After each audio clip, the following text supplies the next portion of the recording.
صدقہ فطر کے اہم مسائل۔ بسم اللہ الرحمن الرحیم، الحمد للہ رب العالمین، والصلاة والسلام علی النبی الکریم وعلی آلہ واصحابہ اجمعین۔ صدقہ فطر کس کو کہتے ہیں؟ فطر کے معنی روزہ کھولنے یا روزہ نہ رکھنے کے ہیں۔ شرعی اصطلاح میں اس صدقہ کا نام صدقہ فطر ہے جو ماہ رمضان کے ختم ہونے پر روزہ کھل جانے کی خوشی اور شکریہ کے طور پر ادا کیا جاتا ہے۔ صدقہ دو قسم کا ہوتا ہے۔ نمبر 1، صدقہ نفلی، جو وقت اور مقدار کی شرائط سے آزاد ہے، یعنی اس کا کوئی وقت نہیں، جس وقت بھی چاہے اور جتنا چاہے اتنا وہ ادا کر سکتے ہیں۔ اور دوسرا ہے واجب، جس کی مقدار اور وقت شریعت کی طرف سے متعین کی ہوئی ہے، جیسے کہ زکوٰۃ، فطرہ وغیرہ۔ صدقہ وہ چاہے نفلی ہو یا واجب، دونوں ہی اپنے ضمن میں دین و دنیا کے بے شمار فضائل و برکات لیے ہوئے ہیں۔ صدقہ فطر اور زکوٰۃ یہ دونوں مالی عبادات ہیں اور واجب ہے۔ اس کے بعد جانتے ہیں کہ صدقہ فطر کس پر واجب ہے۔ صدقہ فطر ہر مسلمان صاحب نصاب پر واجب ہے۔ جو نصاب زکوٰۃ کا ہے وہی صدقہ فطر کا بھی ہے۔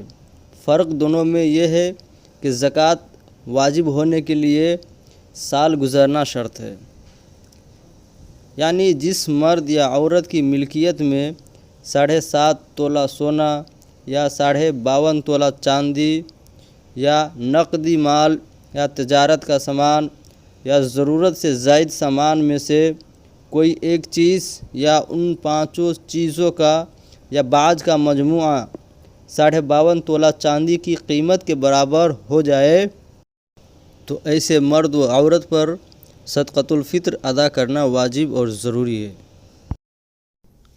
صدقہ فطر کی مقدار کیا ہے، یعنی کون سی چیز کتنی دینی چاہیے۔ ارشاد نبی کے مطابق صدقہ فطر گندم سے نصف سا یعنی 2 کلو 45 گرام اور کھجور اور کشمش کے حساب سے 1 سا یعنی 4 کلو 90 گرام یا اس کی قیمت دے دی جائے۔ قیمت دینا زیادہ اچھا ہے تاکہ دوسری ضروریات بھی پوری ہو جائے۔ کھجور 1 سا کا مطلب 4 کلو 90 گرام، اور اگر جو دینا چاہے کوئی تو 1 سا یعنی 4 کلو 90 گرام۔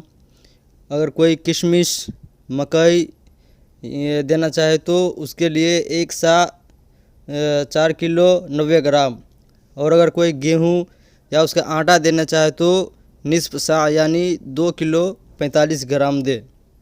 اور زیادہ بہتر یہی ہے کہ پیسہ دے تاکہ اور بھی کوئی ضروریات ہو، ان کی ضروریات ہوگی تو وہ اس پیسے کے ذریعے وہ اپنی ضروریات کو پوری کر لیں گے۔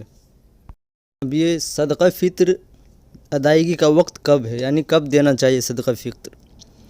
حضرت عبداللہ بن عمر رضی اللہ تعالی عنہما بیان کرتے ہیں کہ حضور نبی اکرم صلی اللہ علیہ وسلم نے حکم دیا کہ صدقہ فطر نماز عید کے لیے جانے سے پہلے ادا کیا جائے، اور مستحب اور زیادہ ثواب کی بات یہ ہے کہ عید کی نماز پڑھنے کے لیے جانے سے پہلے صدقہ فطر ادا کر دیا جائے۔ اگر صدقہ فطر کوئی شخص اگر صدقہ فطر رمضان میں ہی دے دے تو دوبارہ دینے کی کوئی ضرورت نہیں ہے۔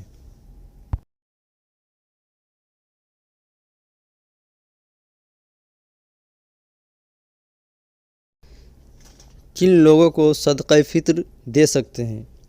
قرآن پاک میں اللہ تبارک و تعالیٰ نے 8 لوگوں کے بارے میں ذکر فرمایا۔ ان میں سے نمبر 1 ہے مسکین کو صدقہ فطر دے سکتے ہیں اور ان کو زکوٰۃ بھی دے سکتے ہیں۔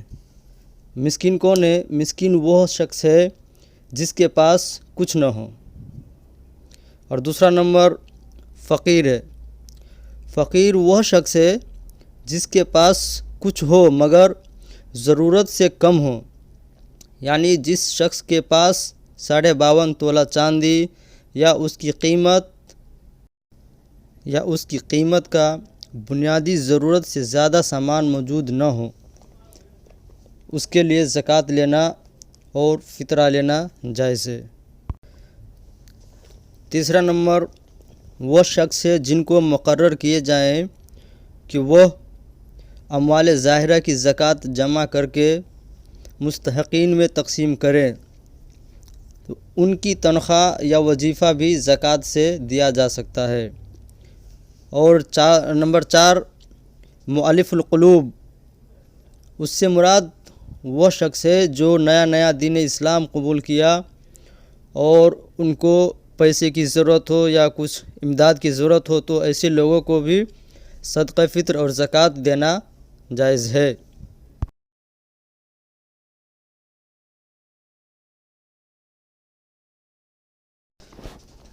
نمبر 5 میں غلام کو بھی آزادی حاصل کرنے کے لیے زکوٰۃ کا مال دینا جائز ہے۔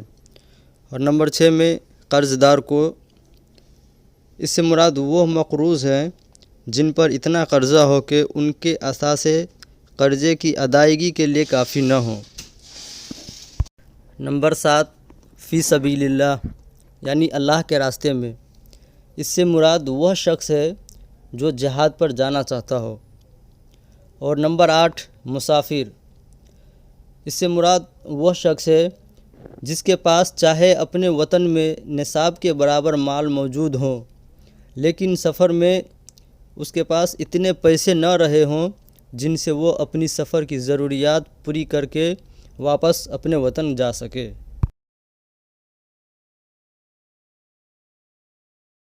یہ وہ لوگ ہیں جن کا ذکر قرآن پاک میں اللہ تبارک و تعالیٰ نے ارشاد فرمایا ہے۔ اور صدقہ فطر کے بہت سے فضائل و مسائل ہیں۔ صدقہ فطر غرباء و مساکین کے کھانے کی ضرورت، کھانے کی غرض سے مقرر کیا گیا، اور اس لیے بھی مقرر کیا گیا ہے کہ روزوں میں جو کوتاہی ہو گئی ہو وہ دور ہو جائے۔ روزوں میں کبھی لغو اور بیہودہ بات ہو جاتی ہے، وہ صدقہ فطر سے معاف ہو جاتی ہے، حدیث پاک میں اس کا ذکر ہے۔ اور صدقہ فطر سب سے پہلے اپنے خاندان میں، اپنے رشتہ داروں میں جو غرباء ہے، جو ان کے حقدار ہے، ان کو دیں۔